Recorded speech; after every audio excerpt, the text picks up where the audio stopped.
ಈ ದೇವಸ್ಥಾನ ನಿರ್ಮಾಣ ಮಾಡಿರ್ತಕ್ಕಂಥದ್ದು ಕೇವಲ ಏನಂತಂದರೆ ಸುತ್ತಿಗೆ ಮತ್ತು ಹುಳಿಯನ್ನು ಉಪಯೋಗ ಮಾಡಿಕೊಂಡು ಯಾವುದೇ ರೀತಿಯಾದ ಈಗಿನ ಕಾಲದಲ್ಲಿರ್ತಕ್ಕಂಥ ಯಂತ್ರೋಪಕರಣಗಳು ಯಾವುದೂ ಮೆಷಿನರೀಸ್ ಇದ್ದಿಲ್ಲಾಗ ಯಾವುದೇ ಒಂದು ದೊಡ್ಡ ಕಾರ್ಯ ಮಾಡಬೇಕಾದ್ರೆ ಅಥವಾ ಒಂದು ಯೋಜನೆಯನ್ನು ನಾವು ಮಾಡಬೇಕಾದ್ರೆ ಏನಾಗುತ್ತೆ ಅಂದರೆ ನಮಗಲ್ಲಿ ಜ್ಞಾನ, ಶಕ್ತಿ ಮತ್ತು ಏನು ಬೇಕಂದ್ರೆ ಆರ್ಥಿಕವಾಗಿ ಒಂದು ಹಣದ ಅವಶ್ಯಕತೆ ನಮಗಿರುತ್ತೆ. ಸೊ ಆ ಮೂರು ಮಾದರಿಯಾಗಿ ಏನು ಮಾಡಿದ್ದಾರೆ ಅಂತಂದರೆ ಈ ಒಂದು ದೇವಸ್ಥಾನದಲ್ಲಿ ಹಣದ ರೂಪವಾಗಿ ಗಣೇಶ ಇದ್ದರೆ, ಶಕ್ತಿಯ ರೂಪವಾಗಿ ಏನಿದೆ ದುರ್ಗಾಮಾತೆ ಇದೆ, ಹಾಗೂ ಒಂದು ಲಕ್ಷ್ಮಿಯ ಅವಶ್ಯಕತೆ ಇರೋದ್ರಿಂದ ಏನಾಗಿದೆ ಅಂತಂದರೆ ಗಜಲಕ್ಷ್ಮಿಯ ವಿಗ್ರಹವನ್ನು ನಿರ್ಮಾಣ ಮಾಡಿರ್ತಕ್ಕಂಥ ಯಾವುದಾದ್ರೂ ಒಂದು ಮಹತ್ತರವಾದ ಒಂದು ಕಾರ್ಯವನ್ನು ಮಾಡಬೇಕಾದ್ರೆ ಈ ಮೂರು ಏನಾಗುತ್ತೆ ನಮಗೆ ಭಾಳ ಇಂಪಾರ್ಟೆಂಟ್ ಇರೋದ್ರಿಂದ ಆ ಮೂರು ವಿಗ್ರಹಗಳು ಏನು ಮಾಡಿದ್ದಾರೆ ಅಂತಂದರೆ ಈ ಕೈಲಾಸ ದೇವಾಲಯದಲ್ಲಿ ನಿರ್ಮಾಣವಾಗಿರ್ತಕ್ಕಂಥದ್ದು ನಮಗೇನಾಗುತ್ತೆ ಅಂದರೆ ಗೊತ್ತಾಗುತ್ತೆ.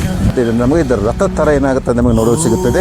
ನೀವು ನೋಡ್ಬೋದಲ್ಲಿ ಮೇಲೆ ನೋಡ್ಬೋದಲ್ಲಿ ಗೋಪುರ ಇಡೀ ಪ್ರಪಂಚದಲ್ಲಿಯೇ ಏಕೈಕ ದೇವಸ್ಥಾನ ಒಂದೇ ಕಲ್ಲಿನಲ್ಲಿ ಇಷ್ಟು ದೊಡ್ಡ ಪ್ರಮೇಯದ ಅಹಲ್ಯಾಬಾಯಿ ಹೋಳ್ಕರ್ ಅವರು ತುಂಬ ಒಂದು ಅಂದರೆ ಶಿವನ ಭಕ್ತರಾಗಿದ್ದರು.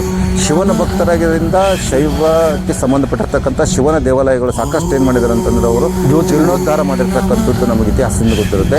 ನಿರ್ಮಾಣ ಆದಾಗ ಕಂಪ್ಲೀಟ್ ಏನಿತ್ತಂದರೆ ಇದು ಅದ್ಭುತವಾದ ಒಂದು ಪೇಂಟಿಂಗ್ ಏನು ಮಾಡಿದ್ರು ಅಂದರೆ ಬಣ್ಣ ಏನು ಮಾಡಿದ್ರು ಅಂದರೆ ಈ ಒಂದು ದೇವಸ್ಥಾನಕ್ಕೆ ಮಾಡಿದರು.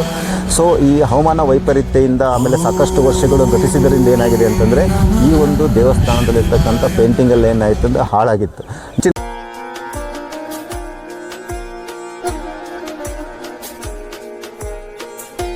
ಭಕ್ತರೇ, ಎಲ್ಲೋರ ಕೇವ್ಸ್ನ ಪ್ರಮುಖ ಒಂದು ಸ್ಥಳ ಅಥವಾ ಏನಂತೀವಿ ನಾವು ಈ 16ನೇ ಕೇವ್ನ ಏನು ಮಾಡೋದು ಅಂತ ನಾವಿಲ್ಲಿ ನೋಡ್ಬೋದು. ಅದು ಬಂದು ಏನಪ್ಪ ಅಂತಂದರೆ ಕೈಲಾಸ ಮಂದಿರ ಅಂತ. ಏನು ವಿಶೇಷತೆ ಇದೆ ಈ ಒಂದು ದೇವಸ್ಥಾನದಲ್ಲಿ ಅಂತಂದರೆ ನೀವು ನೋಡ್ಬೋದು ಇಲ್ಲಿ ಒಂದೇ ಅಂದರೆ ಈಗ ಸಾಧಾರಣವಾಗಿ ನಮಗೆ ಇಲ್ಲೆಲ್ಲ ಯಾವ ಥರ ನಮಗೆ ಬೆಟ್ಟ ಕಾಣ್ತಿದ್ದಿಲ್ಲ, ಗುಡ್ಡ ಕಾಣ್ತಿಲ್ಲ, ಅದೇ ರೀತಿಯಲ್ಲಿ ಏನಿತ್ತಂದರೆ ಈ ಒಂದು ಮಂದಿರ ಇತ್ತು. ಈ ಮಂದಿರದಲ್ಲಿ ವಿಶೇಷ ಅಂದರೆ ಈ 16ನೇ ಕೇವ್ ಬಿಟ್ಟು ಉಳಿದ ಎಲ್ಲ ಗುಹೆಗಳು ಏನಾಗಿದೆ ಅಂದರೆ ಮುಂದಿನಿಂದ ಹಿಂದಕ್ಕೆ ಏನು ಮಾಡಿದ್ದಾರೆ ಅಂದರೆ ನಿರ್ಮಾಣ ಮಾಡ್ಕೊಂಡು ಹೋಗಿದ್ದಾರೆ. ಬಟ್ ಇದು 16ನೇ ಗುಹೆ ಕೈಲಾಸ ಮಂದಿರ ಏನಿದೆಯಲ್ಲ ಇದೇನಂತಂದರೆ ಮೇಲಿಂದ ಕೆಳಗಡೆಯಿಂದ ಹಿಂದಿಂದ ಏನಾಗಿದೆ ಅಂದರೆ ಮುಂದಕ್ಕೆ ಏನು ಮಾಡಿದ್ರು ಅಂದರೆ ಇದನ್ನು ಕೆತ್ತನೆ ಮಾಡಿಕೊಂಡು ನಿರ್ಮಾಣ ಮಾಡ್ಕೊಂಡು ಬಂದಿರತಕ್ಕಂಥ ಒಂದು ದೇವಸ್ಥಾನ.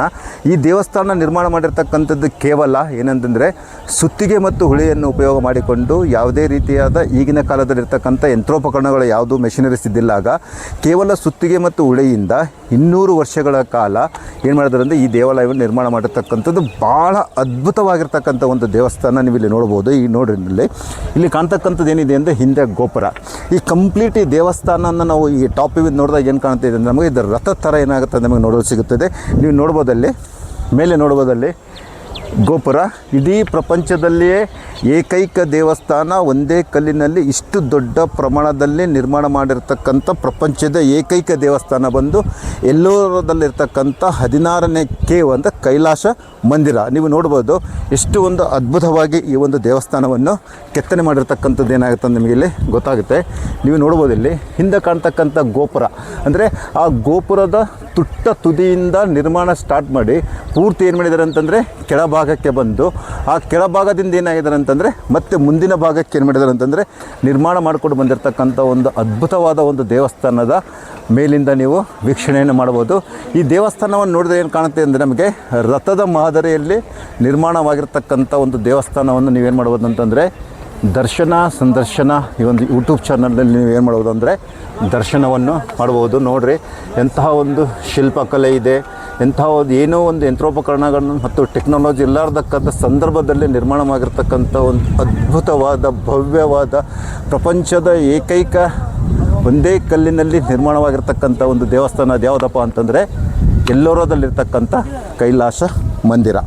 ಭಗವದ್ಭಕ್ತರೇ, ನೀವು ಅಲ್ಲಿ ನೋಡ್ಬೋದು. ಅಲ್ಲಿ ಕಾಣ್ತಕ್ಕಂಥದ್ದು ಏನಪ್ಪ ಅಂತಂದರೆ ಅಲ್ಲಿ ಆ ಒಂದು ಗುಹೆಯಲ್ಲಿ ಮೇಲೆ ಗುಹೆಯಿಂದ ಕೆಳಗಡೆ ಗುಹೆ 2ನೇ ಭಾಗದಲ್ಲಿ ಮೇಲಿಂದ ಕೆಳಗಡೆ ಇದೆಯಲ್ಲ ಅಲ್ಲಿ 3 ಒಂದು ದೇವತೆಗಳು ಏನಾಗಿದೆ ಅಂದರೆ ನಮ್ಮಲ್ಲಿ ನಿರ್ಮಾಣ ಮಾಡಿರ್ತಕ್ಕಂಥ ನಮಗೆ ಗೋಚರಿಸ್ತದೆ. ಗಂಗೆ, ಯಮುನೆ ಮತ್ತು ಸರಸ್ವತಿ. ಮಧ್ಯದಲ್ಲಿರ್ತಕ್ಕಂಥದ್ದು ಮೊಸಳೆ ಒಂದು ಆಕಾರದಲ್ಲಿರ್ತಕ್ಕಂಥ ಮೂರ್ತಿ ಬಂದದು ಗಂಗೆದಾಗಿದ್ದರೆ ಪಕ್ಕದಲ್ಲಿ ಏನಿದೆ ಆಮೆ ಮೇಲೆ ನಿಂತಿರ್ತಕ್ಕಂಥ ಒಂದು ವಿಗ್ರಹ ಬಂದದ್ದು ಏನಾಗಿದೆ ಅಂತಂದರೆ ಯಮುನೆದಾಗಿದೆ. ಅದೇ ರೀತಿ ಎಡಗಡೆಯಲ್ಲಿರ್ತಕ್ಕಂಥ ಏನಂದರೆ ಸರಸ್ವತಿಯ ಒಂದು ವಿಗ್ರಹವನ್ನು ನೋಡ್ಬೋದು. ನಾವು ಯಾವುದೇ ಒಂದು ದೊಡ್ಡ ಕಾರ್ಯ ಮಾಡಬೇಕಾದ್ರೆ ಅಥವಾ ಒಂದು ಯೋಜನೆಯನ್ನು ನಾವು ಮಾಡಬೇಕಾದ್ರೆ ಏನಾಗುತ್ತೆ ಅಂದರೆ ನಮಗಲ್ಲಿ ಜ್ಞಾನ, ಶಕ್ತಿ ಮತ್ತು ಏನು ಬೇಕಂದ್ರೆ ಆರ್ಥಿಕವಾಗಿ ಒಂದು ಹಣದ ಅವಶ್ಯಕತೆ ನಮಗಿರುತ್ತೆ. ಸೊ ಆ 3 ಮಾದರಿಯಾಗಿ ಏನು ಮಾಡಿದ್ದಾರೆ ಅಂತಂದರೆ ಈ ಒಂದು ದೇವಸ್ಥಾನದಲ್ಲಿ ಗಣೇಶ, ಮತ್ತು ದುರ್ಗಾದೇವಿ ಅಂದರೆ ಇಲ್ಲಿ ಜ್ಞಾನದ ರೂಪವಾಗಿ ಗಣೇಶ ಇದ್ದರೆ, ಶಕ್ತಿಯ ರೂಪವಾಗಿ ಏನಿದೆ ದುರ್ಗಾಮಾತೆ ಇದೆ, ಹಾಗೂ ಒಂದು ಲಕ್ಷ್ಮಿಯ ಅವಶ್ಯಕತೆ ಇರೋದ್ರಿಂದ ಏನಾಗಿದೆ ಅಂತಂದಲ್ಲಿ ಗಜಲಕ್ಷ್ಮಿಯ ವಿಗ್ರಹವನ್ನು ನಿರ್ಮಾಣ ಮಾಡಿರ್ತಕ್ಕಂಥ ಯಾವುದಾದ್ರೂ ಒಂದು ಮಹತ್ತರವಾದ ಒಂದು ಕಾರ್ಯವನ್ನು ಮಾಡಬೇಕಾದ್ರೆ ಈ ಮೂರು ಏನಾಗುತ್ತೆ ನಮಗೆ ಭಾಳ ಇಂಪಾರ್ಟೆಂಟ್ ಇರೋದ್ರಿಂದ ಆ ಮೂರು ವಿಗ್ರಹಗಳು ಏನು ಮಾಡಿದ್ರು ಅಂತಂದರೆ ಈ ಕೈಲಾಸ ದೇವಾಲಯದಲ್ಲೇ ನಿರ್ಮಾಣವಾಗಿರ್ತಕ್ಕಂಥದ್ದು ನಮಗೇನಾಗುತ್ತೆ ಅಂದರೆ ಗೊತ್ತಾಗುತ್ತೆ. ಇಲ್ಲಿ ಕಾಣ್ತಕ್ಕಂಥ ಒಂದು ಏನು ಕಟ್ಟಡ ಕಾಣ್ತಾ ಇದೆಯಲ್ಲ, ಇಲ್ಲಿ ಬಂದು ಏನಾಗಿದೆ ಅಂತಂದರೆ 1ನೇ ಕೃಷ್ಣ ಬಾರಿಗೆ ದೇವಸ್ಥಾನ ನಿರ್ಮಾಣ ಆದಾಗ ಕಂಪ್ಲೀಟ್ ಏನಿತ್ತಂದರೆ ಇದು ಅದ್ಭುತವಾದ ಒಂದು ಪೇಂಟಿಂಗ್ ಏನು ಮಾಡಿದ್ರು ಅಂದರೆ ಬಣ್ಣ ಏನು ಮಾಡಿದ್ರು ಅಂದರೆ ಈ ಒಂದು ದೇವಸ್ಥಾನಕ್ಕೆ ಮಾಡಿದರು. ಸೊ ಈ ಹವಾಮಾನ ವೈಪರೀತ್ಯದಿಂದ ಆಮೇಲೆ ಸಾಕಷ್ಟು ವರ್ಷಗಳು ಗತಿಸಿದ್ದರಿಂದ ಏನಾಗಿದೆ ಅಂತಂದರೆ ಈ ಒಂದು ದೇವಸ್ಥಾನದಲ್ಲಿರ್ತಕ್ಕಂಥ ಪೇಂಟಿಂಗಲ್ಲಿ ಏನಾಯಿತು ಅಂದರೆ ಹಾಳಾಗಿತ್ತು. ಇದು ಇಂದೋರ್ನ ರಾಣಿ ಆಗಿರ್ತಕ್ಕಂಥ ಅಹಲ್ಯಾಬಾಯಿ ಹೋಲ್ಕರ್ ಅವರು ಏನು ಮಾಡಿದ್ರು ಅಂತಂದರೆ ಮತ್ತೊಮ್ಮೆ ಏನು ಮಾಡಿದ್ರು ಅಂತಂದರೆ ಈ ದೇವಸ್ಥಾನಕ್ಕೆ ಮರು ಬಣ್ಣದ ಒಂದು ವ್ಯವಸ್ಥೆ ಏನು ಮಾಡಿದ್ರು ಅಂತಂದರೆ ಮಾಡಿರ್ತಕ್ಕಂಥದ್ದು ಇತಿಹಾಸದಿಂದ ನಮಗೇನಾಗುತ್ತೆ ಅಂದರೆ ತಿಳಿದು ಬರುತ್ತದೆ. ಇಂದೋರ್ನ ಮಹಾರಾಣಿಯಾದ ಅಹಲ್ಯಾಬಾಯಿ ಹೋಳ್ಕರ್ ಅವರು ತುಂಬ ಒಂದು ಅಂದರೆ ಶಿವನ ಭಕ್ತರಾಗಿದ್ದರು. ಶಿವನ ಭಕ್ತರಾಗಿದ್ದರಿಂದ ಶೈವಕ್ಕೆ ಸಂಬಂಧಪಟ್ಟಿರ್ತಕ್ಕಂಥ ಶಿವನ ದೇವಾಲಯಗಳು ಸಾಕಷ್ಟು ಏನು ಮಾಡಿದ್ದಾರೆ ಅಂತಂದರೆ ಅವರು ಜೀರ್ಣೋದ್ಧಾರ ಮಾಡಿರ್ತಕ್ಕಂಥದ್ದು ನಮಗೆ ಇತಿಹಾಸದಿಂದ ಗೊತ್ತಿರುತ್ತೆ.